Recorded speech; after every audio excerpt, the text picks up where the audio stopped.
아까 이제 쉬는 시간에 잠깐 이제 뭐라고 물어보시냐면은 우리 선배님이 그 뭐지 3천만 원 그 법정이 500이고 3천만 원이면은 2,500을 컨설팅을 하면 되지 않냐. 그 소득세법에는 상관없어요. 부동산 중개업법에 법정 보수 받은 게 맞아. 그래서 일선에서는 그걸 교묘하게 그 일부 부동산 가보면 옆에 또는 사무실을 반 나눠서 하나는 컨설팅 사무소, 하나는 부동산 중개업소 또는 2층에 컨설팅 사무소 이렇게 서로 협업을 하는 경우가 있어요. 또 일부는 일부 법무사 사무장 그쪽 사무소로 가갖고 컨설팅을 하는데, 그러니까 이게 소개비의 명목은요, 어떠한 저걸 이유 불문 명칭을 불문하고 양도인이 줬다라는 거 입증만 하면 돼요.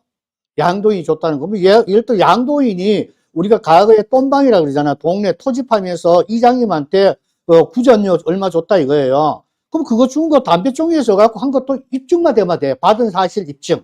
받은 사실 입증. 그러면은 그 법정 중개 보수가 아니고 소득세법 소개비에 나열 속에 다 들어간단 말이에요. 나열 속에. 자, 그러면은 그 다음에 이제 세무서에서는 지금 과거에는 주먹구구였지만 지금은 영수증이에요. 세금계산서. 그러면은 받은 사람이 계산서만 끊어주면 돼요. 그러면은 500만 원에 대해서 그 법정보수, 명칭, 세금계산서는요, 끊을 때, 그 밑에 품목 의미 없어요. 품목 의미 없어. 그냥 사업자 번호 양쪽이 나오고 매달 며칠 공급가액 얼마, 부가세 얼마, 이것만 나오지, 우리가 하는 거는 형식적으로 보여준 사람한테 네가 뭔 명목이야. 저 같은 경우도 세금 계산 끊어줄 때 임대차 중개보수 갈로 열고 번지수까지 호실까지 넣어줘요. 근데 그건 뭐냐, 받는 사람이 담당자가 장부 정리할 때 편하라고 해주는 거고, 근데 국세청은 이런 내용이 없어요. 없고는 그냥 창에 뜰 때는 엑셀식으로 매달 며칠 어떤 사업자가 얼마에 얼마 이렇게 했다, 이것만 나와요. 그것만. 자, 그런데 이제 코드가 보니까 중개보수라고 사업 적을 할 때 부가세 양도세 신고할 때 필요경비 항목에 들어가갖고 소개비를 안에다가 적었단 말이에요. 땡땡 중개사 사업자 번호 조건은 얼마 2,500을 적었단 말이에요. 2,500을. 그러면 세무서에서는 보는 거예요. 인정을 일단 해 하고는 부동산에서 그 부동산에서 부가세 신고가 들어오는 걸 보는 거예요. 보면은 맞으면 인정을 해주는 거야. 인정.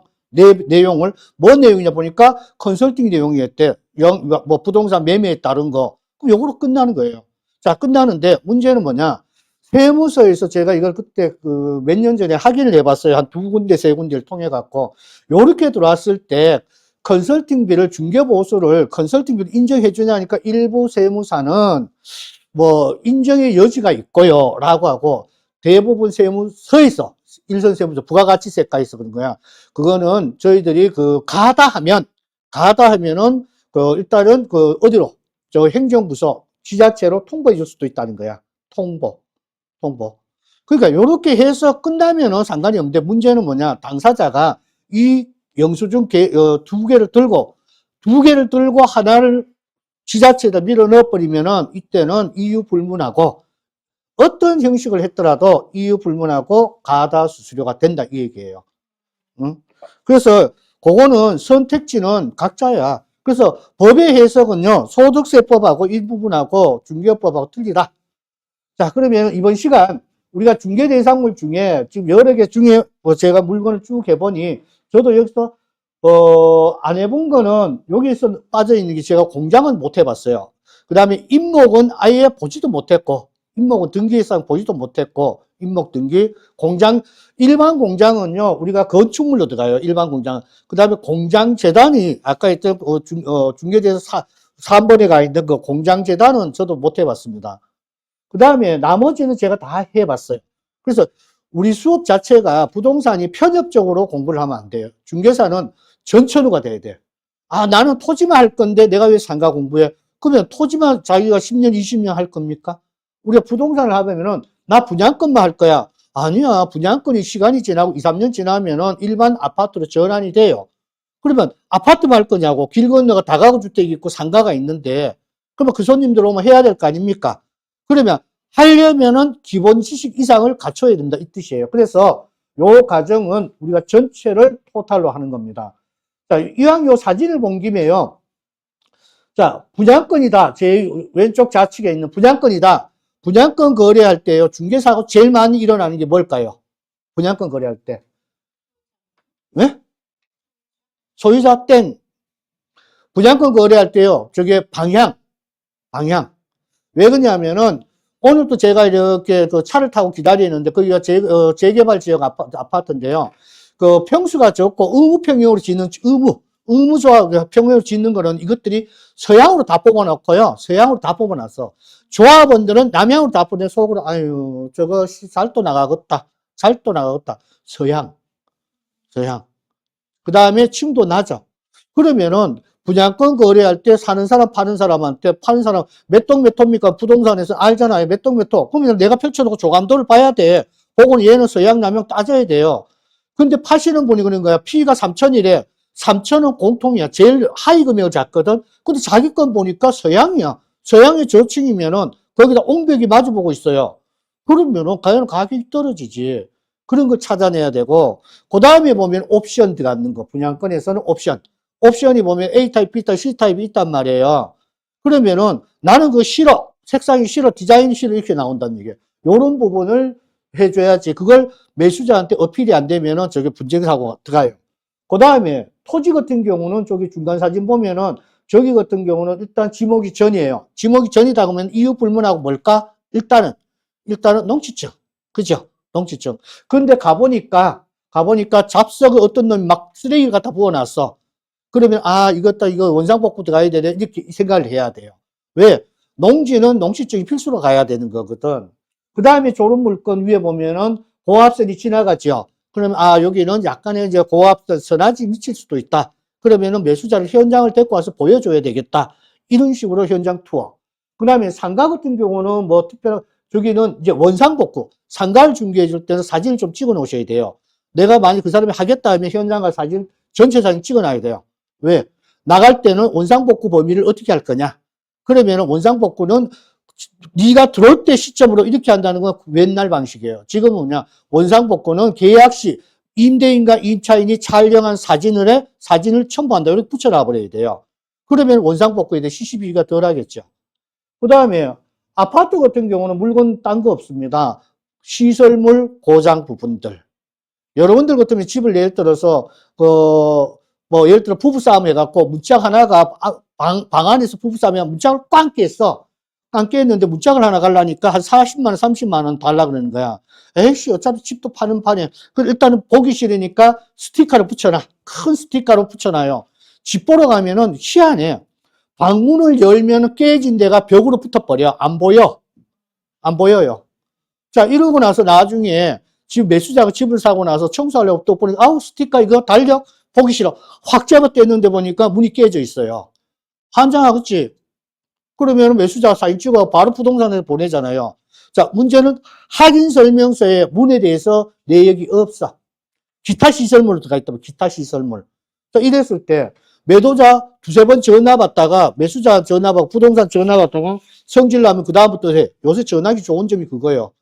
싸울 것도 없지. 어떻게 합니까? 수신 차단. 신호는 가는데 안 받아, 얘가. 그러면 그 다음에 매수자는 어디 갑니까? 부동산 중개업소. 중개사 들이대. 야, 너 가실이야. 근데 큰 금액다. 200, 300이면 싸워보기도 하지. 꼴랑 30이거든. 그 제가 왔다 갔다 진상 떠는 거보다 스트레스 받는 것보다는 에이, 덜어서 준다. 30 주는 사람이 더 많아. 근데 나는 그래. 지론이 3만 원도 주지 말라 이거야. 안 주려면은 내가 계약서 중개를 할 때 저 부분들을 어떻게 정리하냐. 중개사의 능력이에요. 부동산 중개업을 하면서 돈으로 해결한다는 마인드를 갖고 있으면 안 하는 게 좋아요. 돈으로 해결한다. 왜? 내가 정상적으로 했는데 내 잘못이 아닌데 그럼 내가 잘 짚어야죠. 그리고 그 다음에 잘못이 발생될 여지가 많은 것들은 정해져 있어요. 그걸 미연이 뭐예요? 자, 우리가 11월 달에 나이 드신 분은 뭘 맞을까? 주사를. 11월 달에 나이 드신 분들은 뭔 주사를 맞아요? 독감 예방 받잖아. 그러면 저기 아파트, 노후 아파트 20년, 15년, 20년, 30년 됐어. 그럼 쟤들은 뭔 주사를 맞아야 돼요? 시설물 고장, 그 다음에 있죠? 그 다음 노후화가 있잖아, 자연적. 그러면 그거 주사 놔줘야지, 특약사항에. 그럼 매수자는 이 건물은, 이 아파트는 15년, 20년 됐기 때문에 생활 어쩌고 해서 이게 됐다. 알고 산다. 단, 고장 부분 있나 없나를 따져야죠. 그런 부분들. 그 다음에 다가구 주택 같은 경우는, 자, 요 건물 지금 사진에 나오는 거 딱 이해가 잘 나왔네요.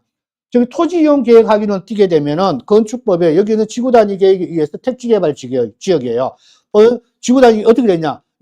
여기 택지 지역은 3층 건물에 3층, 지상 3층에 지하 없고, 건폐율 50에 용적률 200%. 딱 이렇게 했어요. 그 다음에 가구 수는 8가구로 한정.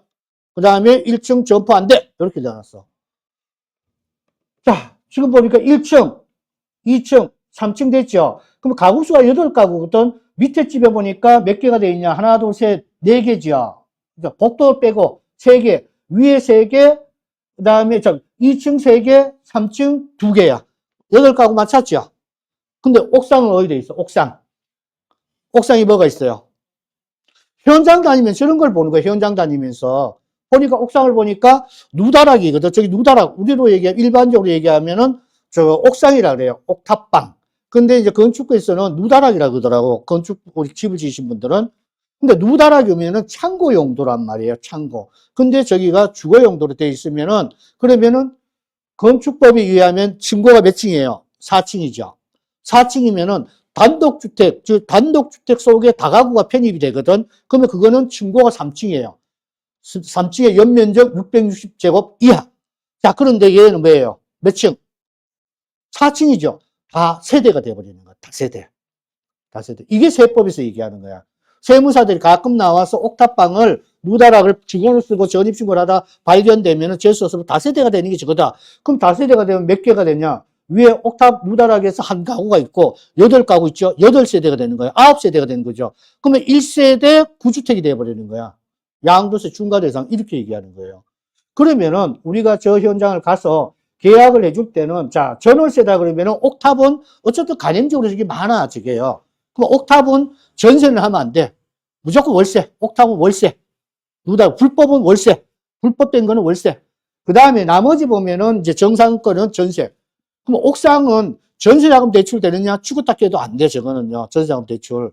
자, 그러면 매매를 한다. 저거 통매매를 한다, 이거. 통매매. 그러면 매수자한테 저 현장을 데리고 가서 보여주고는 2가지를 가르쳐 줘야 돼요. 자, 요거는 FM들이 8가구만 있고요. 그 대신 수익률은 300입니다. 자, 요거는 근데 건축주가, 주인이 수익률을 높이려고 그래서 쪼개기도 하고 옥탑 누다락도 주택으로 써갖고 수익률은 400입니다.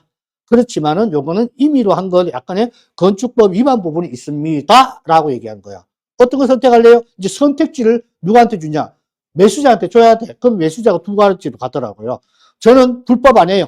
저는 정상껏. 그래? 이분은 이쪽으로 가고. 아, 저는 상관없어요. 수익률만 좋으면 장땡입니다. 이쪽으로 가는 거예요.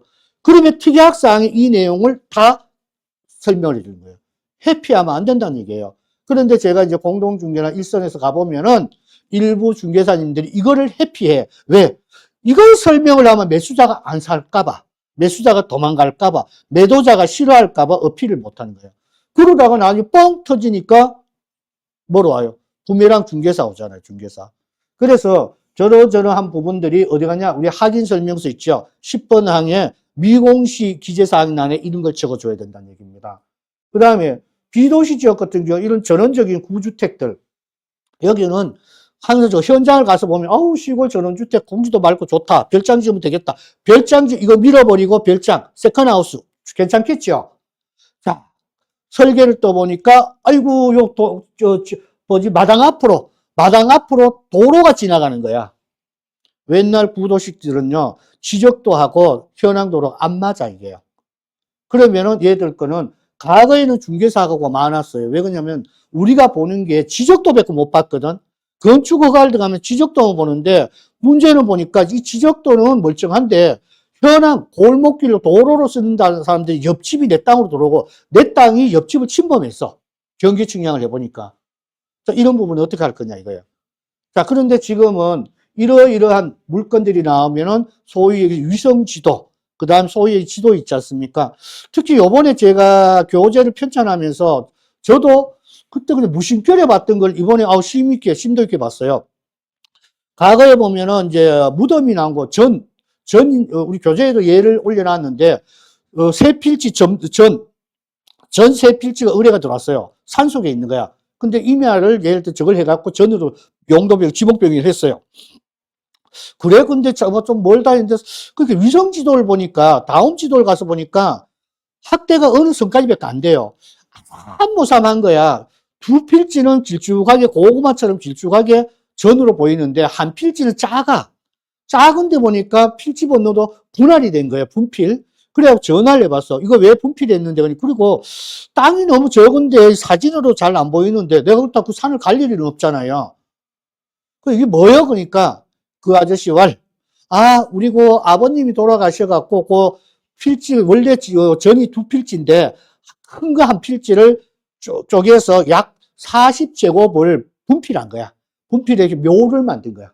그러면은 지목을 바꿔야 되잖아요. 안 바꾸고 그냥 전으로 둔 거야. 둔 거예요. 그러면 이거 내가 그래서 어르신 이거 매매 힘들겠습니다. 왜 그러니까 일단 지목을 변경도 해야 되는데 문제는 이 전세 필지를 누가 묘를 끌어안고 사겠습니까? 누가? 그래갖고 다음 지도에서도 희미하게 나오는데 그러다가 얼마 전에 한번 내 교재를 이렇게 하면서 토지 이음을 들어가 봤어요. 토지 이음. 토지 이음을 들어가니까 좋은 점이 뭐냐. 우리 전에는 지적도를 옆에 펼쳐놓고 옆에다가 지적도 펼쳐놓고 다음 지도를 봤단 말이에요. 자, 그런데 이 토지 이음, 적어서 사이트 한번 들어가 봐요. 네이버 들어가면 토지 이음. 이거를 여러분들 중개업 하신 분들은요, 즐겨찾기, 화면 즐겨찾기 상단에다 걸어놔야 돼요. 우리 중개업을 하면은 아침 출근하자마자 화면 키면은 상단에 즐겨찾기 있죠. 제일 먼저 들어가는 게 뭐냐. 1번 있는 게 등기소예요. 등기소. 맨날 봐서 등기소. 그 다음에 전자정부. 이렇게 나열식으로 올려놓는단 말이에요. 그 다음 토지이음이 있단 말이에요. 토지이음 들어가면은 번지수를 딱 넣으면요. 진짜 잘 만들어 놨어. 지적도가 떠요. 지적도가 뜨면서 반을 잘라서 우측에 뭐가 뜨냐. 위성지도가 떠. 위성지도가 뜨는 게 얼마나 좋냐. 최근 날짜 6월 14일 것 같, 2026년 몇 월 것 같더라는 얘기야. 그래서 내 속으로 이게 아리랑이 지나가면서 찍었나? 근데 다음 지도하고 똑같이 내 비교를 해보니까 다음 지도는 요 물건에 대해서 2023년도에 찰칵한 거야, 위성지도가. 근데 토지 이음은 날짜 2026년이 나오더라는 얘기예요. 3월 얼마, 이렇게 나와. 최근 것 같아요. 그리고 선명도가 더 좋아. 그리고 얘를 딱 비교하면서, 아, 요건 지목이 전인데 여기는 묘가 있네? 묘가 있네? 거래해야 하네요. 거래할 일도 없고, 그다음 강구 나갈 일도 없고, 산에 갈 일도 없고, 똥개 훈련할 것도 없어요. 그러면 모르면 어떻게 막 열심히 적어 놓고, 근데 토지 가격이 싸거든. 싸니까 이제 강구 나가는 거야. 그러면서 이제 이 어르신들이 하는 얘기, 잘 팔아주면 내가 넉넉하게 줄게. 시골 분들의 어투가 있어요. 잘 팔아주면 넉넉하게 줄게. 넉넉하게. 그러니까 결국은 모르면은 중개대상물에 대해서 일단 그 우리가 화면상 컴퓨터에서 인터넷에서 화면상으로도 한번 먼저 짚어봐야 됩니다.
지금은요? 돼? 마이크 맞는데? 아니.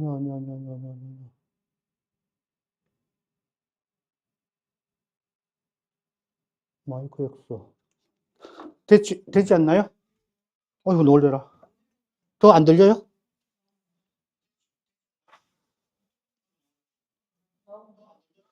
죄송합니다. 세팅 다시. 자, 요렇게 전부 다가 매 기수가 10,000명씩 안정적으로 계약을 하고 다 했으면은, 그러면 우리가 제가 2004년도에 9만 명 중개업소가 1년에 10,000명씩 들어와서 전부 다가 잘해. 사고율이 없어 하면은 1년에 그러면 20만 명이 늘어났죠. 그러면 현재 부동산 중개업소가 약 29만 개 업소가 돼야 돼요. 업소. 자, 그런데, 자, 계약했는데 합의 불이행, 분쟁 싸우고,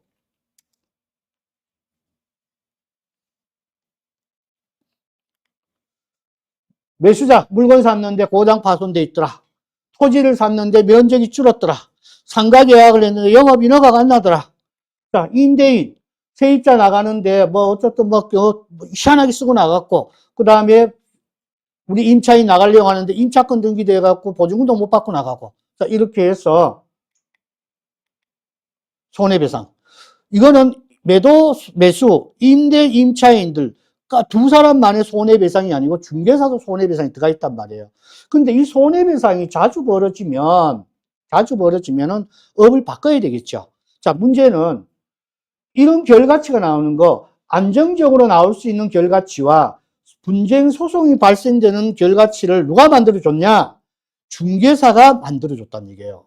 왜 그러냐? 구두 계약을 했었으면 이런 싸움이 안 생겨요. 소송 갈 일도 없어. 입증을 못 합니다. 자, 그러면은 소송을 가면은 입증을 해야 되는데 그 입증 자료가 뭐냐? 계약서야. 근데 그 계약서 누구 썼어요? 중개사가 써줬단 말이에요. 그럼 결론은 중개사는 내가 안정적인 경영을 위해서 계약 이행이나 분쟁 방지 계약서를 써야 된다. 이게 핵심입니다. 그러면은 이 중개업은 창업은 무지 쉬워요. 무지 쉬워. 자, 여러분들, 저도 그랬고, 여러분들 다음 기수도 마찬가지입니다. 후발주자 중개사들, 지금 내년에 앞으로 중개업 하신 분들, 이런 분들은 한계가 있어요. 거기다가 우리가 이제 요 중개 손님들의 지금 저 같은 경우도 그래요. 어떨 때는 야, 이 업을 계속 해야 되나 말아야 되나 이런 생각이 들 때가 있어요. 왜 들 때가 있냐? 손님의 부동산 정보 접근 너무 쉬워. 얼마 전인가 조금 시간이 지났는데요. 우리 지역에 이제 원룸 월세 같은 경우는 보증금 200, 300에 월세가 40이에요. 월세 40. 그리고 이제 여기가 지역이다 보니까 공공기관에서 스펙 쌓으러 온 인턴 가정들이 좀 많이 옵니다. 3개월 인턴. 그럼 이 친구들은 3개월 단기니까 주인들이 월세를 좀 올려요. 50. 그래도 얘들이 갈 데 없으니까 그걸 들어가는 거야. 그러면은 보증금 300에, 단기니까 보증금 300까지 또 갈 일이 없어요. 월세 한 달치를 보증금을 걸고 50을 걸고 그 다음에 이제 50만 원을 그 3개월치를 일시납, 그리고 총 200을 일시납으로 줘요. 일시납. 그럼 얘가 그 방을 보러 오는 거야. 그래서 계약을 하려고 임대인 오라 그랬어. 그러면 세입자가 그래요. 어떤 애는 나한테 문자로 보내주고 어떤 애는 A4로 뽑았어. 사장님 이 특약을 넣어주세요. 그런 거야. 뭔 특약? 그럼 봅니다. 보면은 1번 임대인은 계약 시에 국세 체납, 지방세 완납, 뭐 어쩌고저쩌고 다 제출해주고 1번부터 들어가 있어요. 2번 계약 임대차 기간 끝날 때까지 대출 안 받는다. 3번 나갈 때 돼갖고 보증금을 달라 할 때 무조건 빼준다. 가는데 내가 속으로 그러잖아. 이거 어디서 봤는데 하니까 AI가 다 가르쳐줘요. AI가. 과거에는 네이버인데 요새는 AI야. 그래서 내가 그 친구 보고 본인 전세 사냐니까 아니요, 월세예요. 그러니까 월세인데 보증금 선납이고 3개월 살다 갔는데 그러면은 뭐가 아쉬울 게 그래도요 선순위 국세채나 아니 돈 다 줬는데 뭘 본인이 우선 변제 받을 거 있어? 얘가 이제 혼돈이 오는 거야. 혼돈이. 왜 그러냐면, 왜 이런 현상이 나오냐? 이 친구들이 돌아다니는 뭘 보면은 자기 보증금이라는 개념을 생각을 안 하고 전세 사기꾼이 많더라. 이 얘기에 현혹이 되다 보니, 그러니까 자기가 어디 가서 계약을 하려 하는데 뭘 조심해야 될까요? 라고 키워드를 넣으니까 이런 글이 쫙쫙쫙쫙 나오는 거야. 그래서 내가 웃으면서 이거 자꾸 해달라 그러면은 주인이 세 안 줘. 대신에 전세할 때는 이런 걸 넣어라. 전세할 때 해라. 이렇게. 그만큼 지금 정보가 접근이 좋아요. 그런데 그 중에 한 명이 그런 거야. 아니, 사장님은 넣어달라고 넣어주시죠. 하는데, 그러면서 내가 이제 그 젊은 애, 이제 29, 30도 된 애가 보증금 월세가 뭐 꼴랑 200, 300 들어온 애가 그걸 얘기를 하는데 1년짜리 전세 계약을, 월세 계약을 하면서 대정상 1년, 보증금 300, 월세 40 하면서 걔가 그걸 얘기한 거야. 자, 이러니까 주인이 와가 이제 계약을 진행을 하는데 주인이 황당해. 근데 나도 얘가 불안한 거야. 되게 따져. 그 다음에 얘가 또 요구하는 게 있어요. 주인이 보면은 왜 자꾸 요구하는 게 많아. 방에 들어갔을 때 그것도 주인들이 원하는 게 있어. 담배 피우지 마라, 하지 마. 이게 있는데. 근데 느낌이 얘가 너무 이게 따지는 게 많은 게 제가 아까 첫 시간에 그랬죠. 자꾸 요구하는 게 많고 뭐 있으면은 부딪혀 보면은 끝에 갈 때도 애먹어. 그래서 나 속으로 얘는 좀 해피 대상인 것 같은데, 자, 주인도 나중에 그러니까, 아유, 됐어요. 사장님, 저 이렇게 말 많고 따지기 많은 친구 나 싫고, 다른 사람이 있어요. 왜? 어차피 40만 원 손님, 딴 손님 있단 말이에요. 전세 2억 딴 손님 있단 말이야. 가버리는 거야. 근데 세입자 보고, 우리 부동산 입장에서는 하고 싶은데, 얘가 요구하는 게 도가 지나친 거야. 근데 그 친구한테 물어보면은 이거예요. 정보. 근데 정보도 부정확한 정보가 너무 많아. 대신에 우리가 정확한 정보를 알고 접근을 하면은 일하기가 쉬워요. 그럼 우리가 이제 알아야 될 거는 크로징용으로 써야 돼요. 지식으로. 상가나 주택임대차보호법의 필수적인 부분들을 알아야 돼요. 그리고 시장 돌아가는 걸 알아야 돼요. 시장 돌아가면 내 지역 뉴스는 아침마다 알고 들어가야 되고, 오늘 중앙에서 떴던 중앙 뉴스, 부동산 뉴스는 알고 출근을 해야 이 사람들하고 거래할 때는 빨라 진도가요. 그리고 그 다음에 소개 전달 중개가, 저도 소개 전달인데 소개 전달은 어쩔 수 없어. 시대 흐름이에요. 다만 소개 전달을 해줄 때 내가 법률을 가미하는 거예요. 단순하게 이전만 시키는 게 아니고, 자, 얼마짜리 사세요. 이게 아니고, 얼마짜리인데 인수분해를 해서 가격이 적정한지, 아니면 여기서 권리가 적정한지. 자, 최근에 어떤 사람이 이제 전화가 왔어요. 사장님, 저희 집 요거 싸게 팔 거니까, 우리 지역에서 조금 벗어난 시골의 전원주택 개념이에요. 사진도 왔는데, 괜찮아. 근데 좀 싸게 판다는 거야. 자기가 타지로 간대. 집이 괜찮아요. 내부 사진도 찍어주고. 왜? 부동산 물건 광고를 해야 되니까. 이 사람도 물건을 여러 군데 내려본 이력이 있는 것 같아. 왜? 사진이 문자로 오는 거기 때문에 금액하고 문자하고 딱 와가. 근데 이 정도 금액인데 좀 싸. 그러다 등기부를 열어보니까 등기부도 깔끔해. 대출도 없어. 근데 조금 캐션 마크가 되는 거예요. 그럼 단순 소개 전달 같으면요. 그대로 광고 때리면 돼. 근데 뭔가 조금 이게, 현실이 안 맞는 금액이, 가격이 너무 저렴한 거야. 그렇게 해서 물건 내비두고 광고 나갈 일은, 어차피 또 우리 지역은 이 전원주택을 잘 안 찾아요. 전원주택. 일단 물건만 스탠바이 해놓고는, 그렇게 하다가 우연찮게 이제 동네가 좁으니까 이제 지역들이 좁잖아요. 뭐 하다가 이제 그쪽 동네 이장님이 이제 우리 지역에 왔어요. 와갖고 참, 커피 한 잔 이런저런, 참, 이장님, 그 위에 그 전원주택 마을 있잖아요. 그거 요번에 물건 하나 나오는데 그 누구 찾을 사람 없을까? 전원주택 물건들은요, 동네 이장이 빨라. 사고 파는 게. 왜? 거기가 똠방 역할 많이 해주거든요. 살 사람 없을까요? 찾는 사람 없을까요? 어디 거 나왔는데 오니까, 그쪽에 가만히 있어봐. 지적도 내가 위성지도를 해갖고 이걸 보여줬거든. 이 집 하면 안 돼. 그런 거야. 이장이. 이 집을 하면 안 돼. 그런 거야. 왜 안 될까? 자살한 집이야. 집안에서 사고가 나갖고는 집을 안에 도배 싸그리 하고 세서 집을 싹 비우고 싸게 파는 거야. 그러면 내가 전달을 해줄 때 그 물건 팔아, 안 팔아요? 안 팔죠. 이런 부분들이란 얘기예요.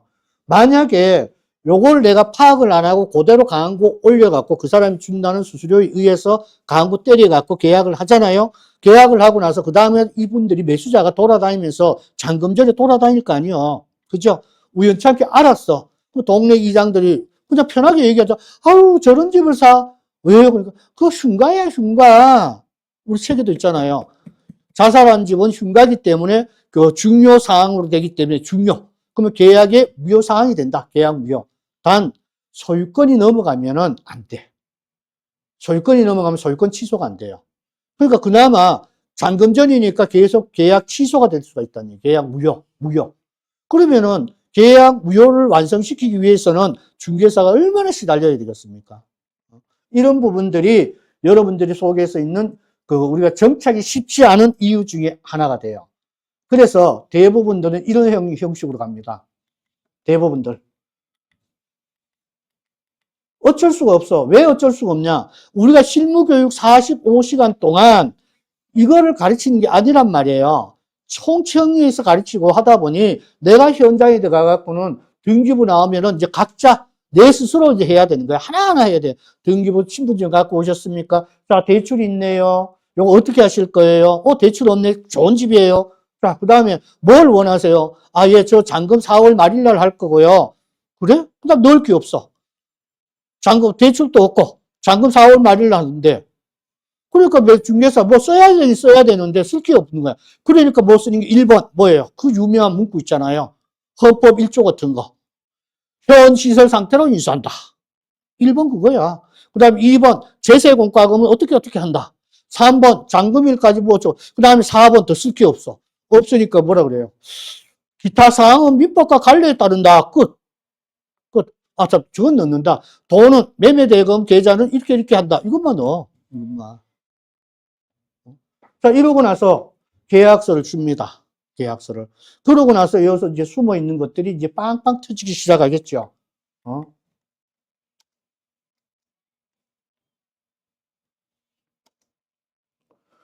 자, 우리는 제가 과거부터 했던 거가 이거예요. 전달식 중개. 전달을 하되, 전달식, 100% 전달식에서는 좀 벗어나야 된다. 우리는, 이 보십시오.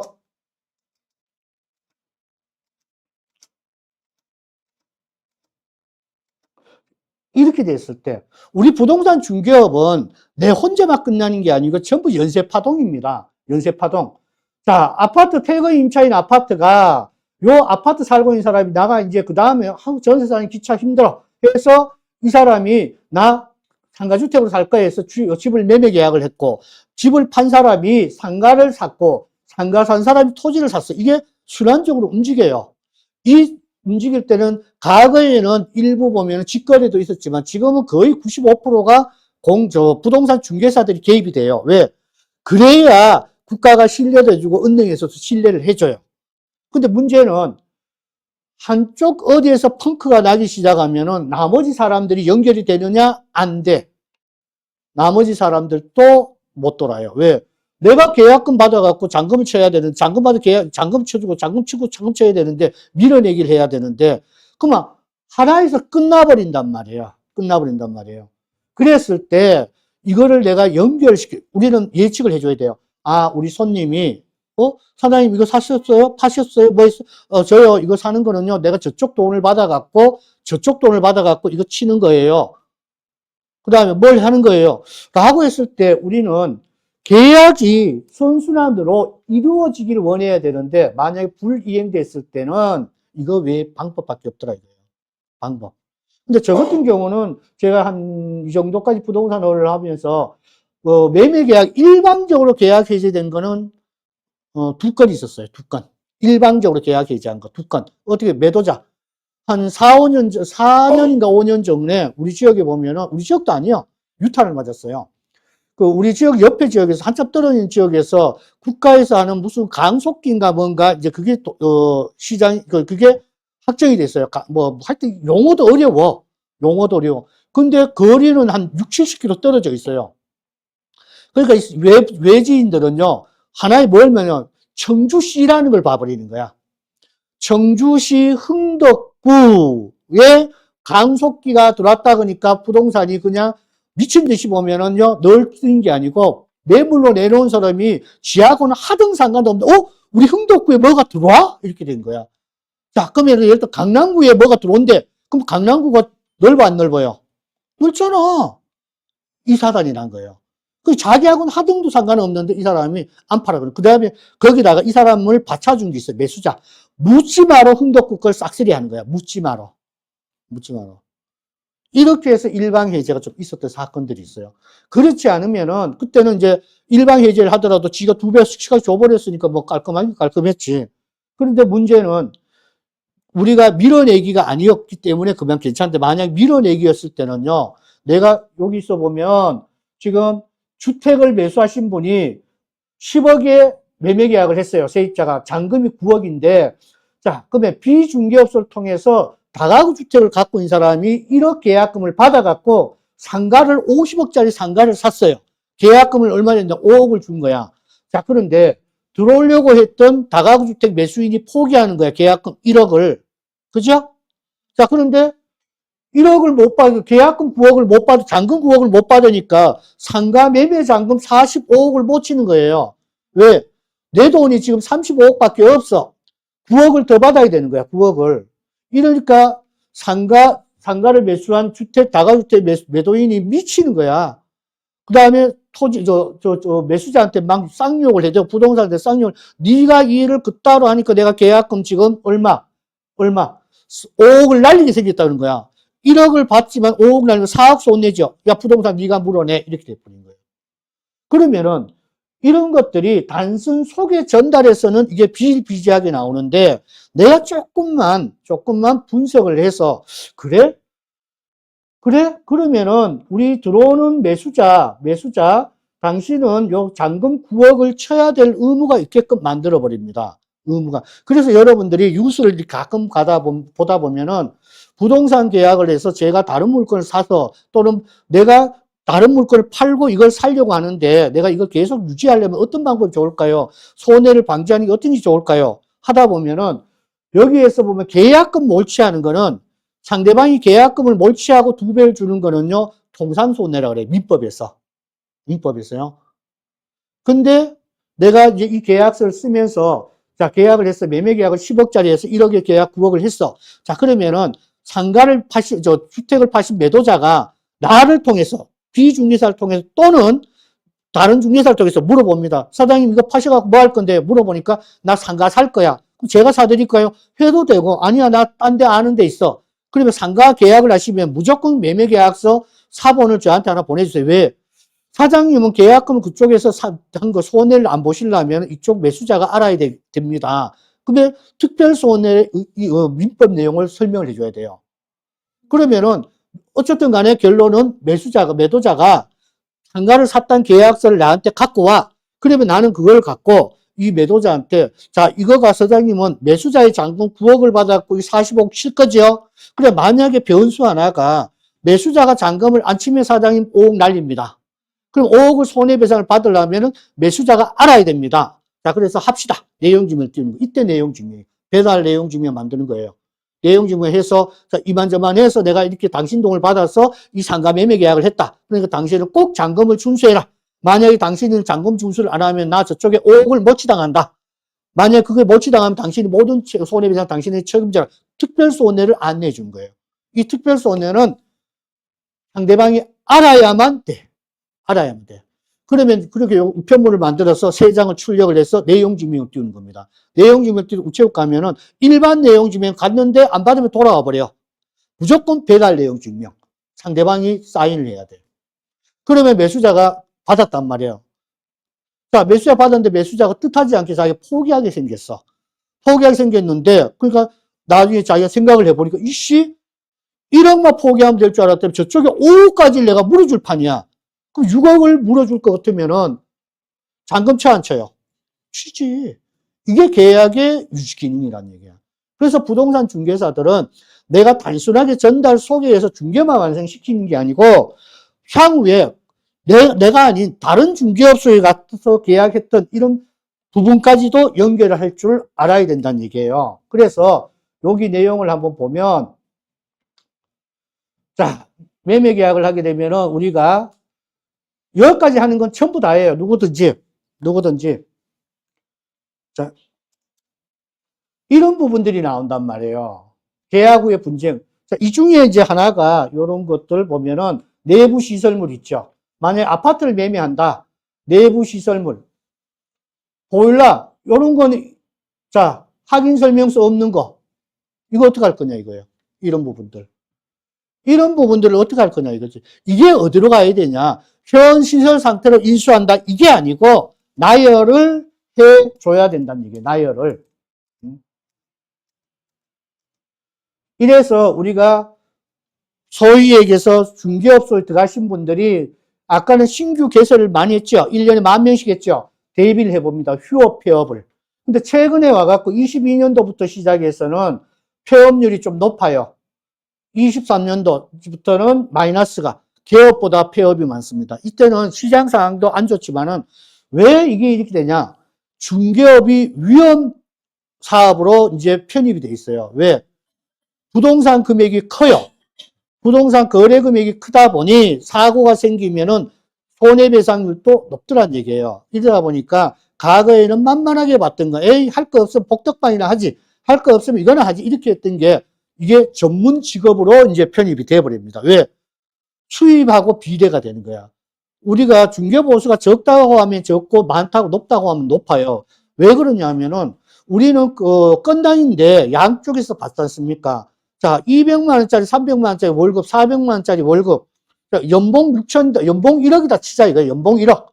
연봉 1억이면 1년에 한 달에 900이에요. 그러면 세후로 따지면 이분들 20% 날려버리면은 한 달 따지면은 그 900이 180, 200, 600 정도를 손해져. 700 정도 손해진다고 보면 돼요. 700. 근데 부동산 중개업은 여러분들 스스로 생각을 해봐요. 여러분들 스스로. 내가 벌어갖고 일단 먼저 사무실 운영경비 나와야 되죠. 광고비 나와야죠. 자, 이거에 의해서 또 집에 생활비 줘야 되죠. 애들 용돈 줘야죠.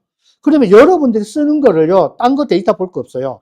부동산 중개업을 할 때 모든 지출은 카드로 해보십시오. 카드 한 3개 딱 만들어 놓고 돌아가면서 3개를 해갖고 매달 카드 결제비를 나가는 것만, 결제만 되는 걸 딱 보면은 여러분들이 수입이 나와. 카드 사무실 운영 들어가는 거, 광고하고, 요새 광고비도 많잖아요. 그럼 최하 500, 600이에요. 500, 600. 그 다음에 내가 집에서 움직여야 될 거. 우리가 보면은 직업이, 남들이 볼 때는 전문 직업이라고 그러지만은, 사자 붙은 직업들이 거의 다가 저거예요. 생계형 직업이야. 사자 붙은 직업들. 어쨌든 개인 자영업은 생계형입니다. 생계형. 그러면은 사무실 운영비 집에까지 하면 일단 1,000만 원. 그럼 가뿐하게 얼마가 올라가냐? 연봉 1억이 나오는 거예요. 근데 우리가 이제 외형적으로는 알려지질 않죠. 왜 그러냐? 우리가 이제 세금 신고할 때, 부가세 신고할 때는 그 소위 공식적으로 드러난 것만 신고되잖아요. 어떻게? 현금 영수증 발행하고 세금 계산서 발행한 것만 들어가거든. 미발행분도 많아. 미발행분도. 그러다 보니 그것까지 감안하면 현실적인 금액은 그보다 높아. 근데 이보다 떨어진 사람들이 있긴 있어요. 그래서 이제 전체 분류 100을 따져보면은 우리 중개업은요, 상위 20%, 하위 20%, 중간 그룹 60%야. 그러면은 하위 20% 계속 바뀌어요. 근데 이 폐업 여기 나오신 분들이 하위 20% 그룹하고 이제 상위 20과 중층부 60의 속에서 중개 사고로 폐업한 사람까지 들어가는 겁니다. 중개 사고로. 그러면 결론은 우리가 어차피 이 업을 한 이유는 내가 자리 잡아야 될 거 아닙니까? 그죠? 자리 잡으려면은 뭔가 나만의 특별한 방법이 필요해요. 필요해요. 자, 원래 또 나올 겁니다. 26년도 37회 내년 계속 나올 겁니다. 근데 제가 개인적으로 봤을 때는 올 하반기에는 중개사 수요가 좀 늘어날 거예요. 왜? 시장이 풀린다는 게 지금 신호가 떨어졌어요. 왜? 팔아라 하거든요. 회전력이 나온단 말이에요. 그 다음에 부동산 가격이 떨어진단 말이에요. 떨어지면은 이제 접근성이 좋아. 접근성이요. 그렇다 보면 제가 봤을 때는 더 늘어나는데 문제는 여러분들이 올해 시작하신 분, 또 작년에 시작하신 분들의 뭘 보느냐? 생존력을 보는 거예요. 부동산 중개업은 내년에 있다 해서 생존하는 게 아니고 평균치 최하 5년을 버텨줘야 돼요. 5년을 버티면은 생존율이 올라갑니다. 그래서 그걸 하기 위해서 제가 요 과정을 만들었어요. 딴 거 없습니다. 분쟁하자. 저도 보면은 강한 거 같지만요. 중개 분쟁 사고 생기잖아요. 생긴다 하면은 사람들이 와서 쟁쟁쟁쟁쟁 되는 거 별로 좋은 거 없어. 좋은 거 없어요. 그런데 이제 제 같은 경우는 내가 상담을 자주 해주다 보니까 야, 스트레스 많이 받겠다. 몇 년 전에 이제 우리 지역에서 이제 그 전체 지역이죠. 전체 지역에서 어떤 그분이 흰머리가 많이 나오고 정말 그 심장, 저기 많았을 거예요. 스트레스가. 잠도 못 잤을 거야. 자, 전세 계약을 했는데, 계약을 할 때, 임대인이 계약을 할 때, 사장님 죄송한데 제가 잔금 때 못 와요. 못 오고, 수수료도 오늘 요번에 줄게요. 이분이 사준 사람이야, 집을. 갭투로 사준 사람이야. 얼마에 사줬냐? 전세가, 예를 들어 3억인데, 그 시절에 3억 5천 가던 게 떨어져 갖고 매가가 3억이야. 자, 전세가 3억이야. 근데 매도자가 터는 거야. 터는데 3억이 털어버리는 거야. 3억에. 3억이니까, 세입자가 3억이니까, 3억이가 돈 들어갈 일이 없죠. 그럼 취득세만 내면 돼. 취득세 해봐야, 뭐, 예를 들어 1%니까 한 400 정도? 400. 매수자가 그건 내는 거야. 그러니까 명의변경한 거야. 그러고 나서 이제 소유권 이전이 9월 달에 나고 전세 만기가 12월이에요. 그러니까 이분이 이제 제가 소유권 이전하면 시수로 씩씩하게 주고 매수자가 막 밥도 사주고 잘해. 자, 이제 전세 계약을 이제 광고 나가면 전세가 들어왔어. 10월 달인가 11월 달 전세 들어왔어요. 계약을 하는 겁니다. 그러면서 이 사람이 그 얘기를 하는 거야. 제가요, 그때 일이 있어서 제가 못 오고 지금 미리 제가 잔금 영수증을 해드릴게요. 잔금, 그 다음 중개수요 지금 드릴게요. 대신에 제가 이렇게 할 테니까 그 잔금일 날 소장님이 일 처리해 주세요. 소장님이. 그래? 그럼 어떻게, 제가 그때가 잔금 때 저한테 입금한 제가 바로 계좌 이체해 놓을게요. 제가 한도도 넓혀놨습니다. 이렇게 얘기해요. 자, 이제 잔금 때가 됐어. 들어오는 세입자가 잔금을 예를 들어서 그 3억이라 그러면은 3천 계약금이지 2억 7천을 싸줬어. 임대인한테. 자, 그 다음에 마침 요 집이 또 비어 있었어. 2, 3일 동안 왜, 한 3, 4일 전에 이 사람이 자기가 저쪽으로, 딴 집으로 먼저 가면서 자기 일부 옷까지만 내비두고 절로 간 거야. 중정도 안 빼고. 그 다음에 비번은 부동산한테 가르쳐 준 거죠. 부동산한테. 자, 이제 잔금을 주고 세입자는 이사를 들어갔네. 이사를 들어갔어. 당연히 이사 들어가면 잔금 줬으니 비번 줬을 거 아닙니까? 그죠? 나간 세입자 있지. 전화가 온 거야. 왜 돈 안 줘? 뭔 소리예요? 3시, 4시, 5시에 돈이 안 들어오는 거야. 임대인한테 전화를 하니까 이 새끼가 전화를 안 받아.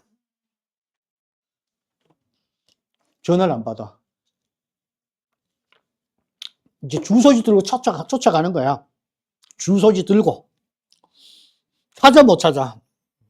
민사는 경찰이 찾기도 쉽지 않아요. 그래서 내가 로드뷰로 이 사건을 나중에 알고는 내가 로드뷰를 보니까 걔가 어느 고시원 7층 옥탑방에 살아. 바지야. 이게 전형적인 전세 사기 보증금 편취한 거야. 나중에 잡히긴 잡혔어요.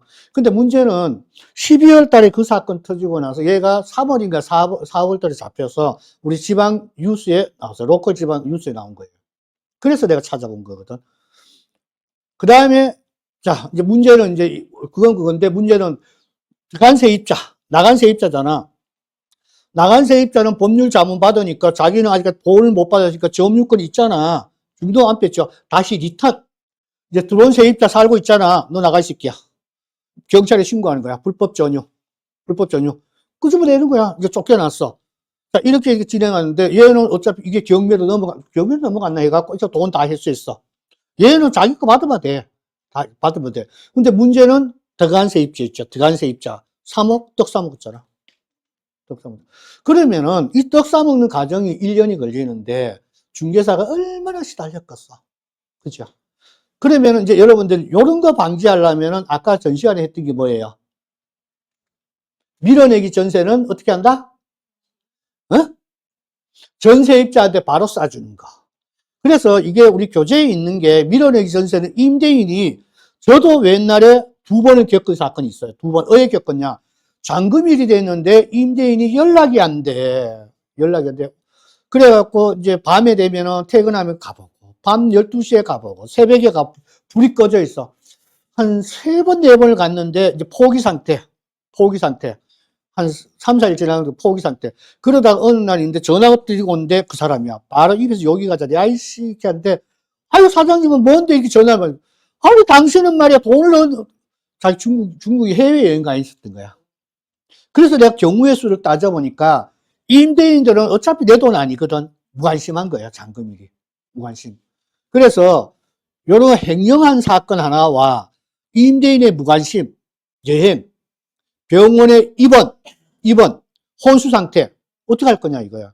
그래서, 단답형, 바로 들어가는 임차인 같은 경우는 이렇게 임대인 통장에 들어가도 무탈한데, 금액이 큰 밀어내기 전세는 이러한 특약을 쓰는 게 활용하는 게 좋다 이 얘기예요. 그래서 이러한 거래 분쟁을 내가 미리 캐치해서 처방전 2줄만 넣어주면 돼. 2줄만. 그러면 임대인이 그래요. 아, 내가 직접 받아야 되는데, 그럼 임차인이 그러는 거예요. 아니, 그래, 통장은 다이렉트로 들어가야 되는 거 아닙니까? 라고 할 때는, 아, 요거는 밀어내기는요, 이렇게 영수증 처리해주시고 미리 도장받고 하시면은, 선생님하고 나가시는 분하고, 만약 임대인이 설사 계좌이체가 늦어도 선생님이 바로 돈 맞추면은 세입자는 10시가 됐든 9시가 됐든 11시가 됐든 바로 퇴실해 줍니다. 근데 만약에 임대인이 4시, 5시에 돈을 임차인한테 주게 되면 서로가 분쟁이 있어요. 그러면 세입자들이 이해를 해요. 들어온 세입자들이. 그러면은 이러한 계약서를 작성을 하기 위해서 제가 이제 초보 중개사님한테는 뭐 짧은 기간 12주가 될 거예요. 다음 주부터 시작해서 막 조금 타이트하게 하면은 중개란 이런 거다 해서 기초부터 올라갈 겁니다. A부터 우리가 영어로부터 뭐 소위 얘기해서 뭐 어디에서 어디까지 그죠? A부터 Z까지를 체계적으로 해줄 거예요. 그 다음에 이제 오늘 요 오신 분 중에는 이제 기존에 했던 중개사님도 있잖아요. 10년차, 15년차.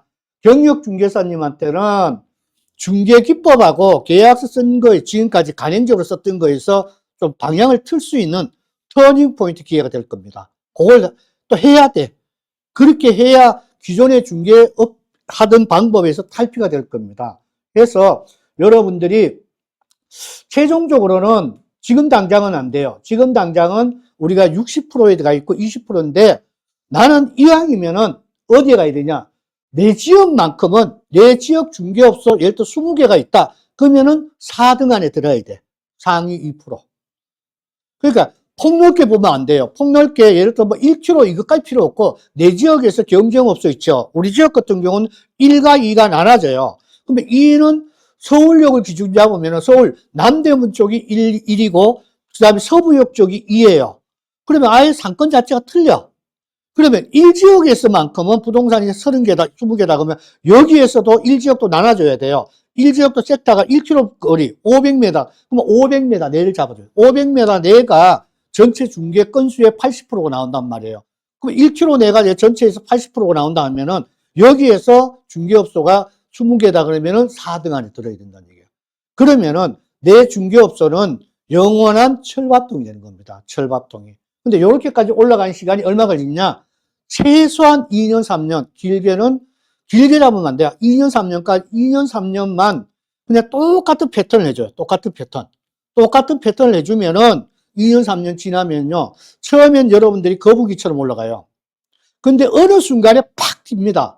어느 순간에 뭔가 이제 확 튀어. 그러고 나서 여기서 이제 쭉 주춤주춤 하다가 한 3년, 5년이 되잖아요. 이제 경험이 쌓아지고 한 거에다 이론이 그때부터 이제 섞이면은 한 번 더 마지막 도약을 하는 게 2%가 되는 거예요. 2%. 그러고 나서부터 이제 꾸준하게 가는 겁니다. 그래서 여러분들이 이제 짐기업을 하면은 내가 이제 개업을 할 때는 여러분들이 요것도 시간이 좀 걸립니다. 한 5분 쉬었다가 40분에 시작하는 걸로 하겠습니다.